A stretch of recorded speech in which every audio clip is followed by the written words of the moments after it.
সোমবার পৌষ সংক্রান্তির সকাল থেকেই কলকাতা সহ হাওড়া শহর ঘন কুয়াশার চাদরে ঢেকে গেছে।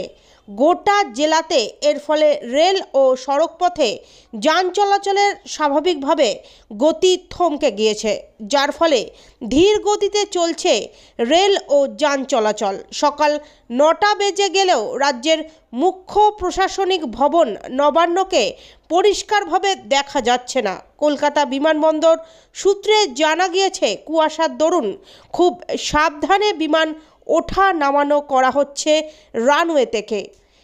আলিপুর আবহাওয়া দপ্তর আগেই জানিয়ে দিয়েছিল, ভোরের দিকে কুয়াশার দাপট বাড়বে, আকাশ মেঘাচ্ছন্ন থাকবে। মঙ্গলবার ও বুধবার কলকাতা সহ দক্ষিণবঙ্গের একাধিক জেলায় বৃষ্টিপাত হবে। তবে কুয়াশার দাপট এবং শীতের কামড়কে উপেক্ষা করে সোমবার ও সংক্রান্তিতে গঙ্গার ঘাটগুলিতে ভোর থেকেই ছিল নজর কাড়া ভিড়। বাবুঘাটে পুণ্যার্থীরা ঘন কুয়াশার মধ্যেই শীত উপেক্ষা করে গঙ্গা স্নান সারেন।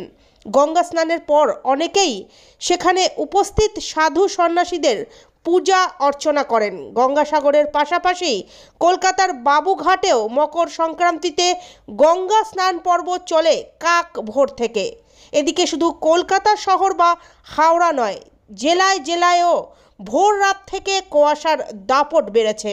জাতীয় সড়কগুলিতে যানবাহন চলাচল করছে ধীর গতিতে। দৃশ্যমানতা উল্লেখযোগ্যভাবে কমে গিয়েছে। কলকাতা বিমানবন্দর সূত্রে জানা গিয়েছে, বিমানবন্দরের রানওয়েতে দৃশ্যমানতা 250 মিটারের নিচে নেমে গিয়েছে।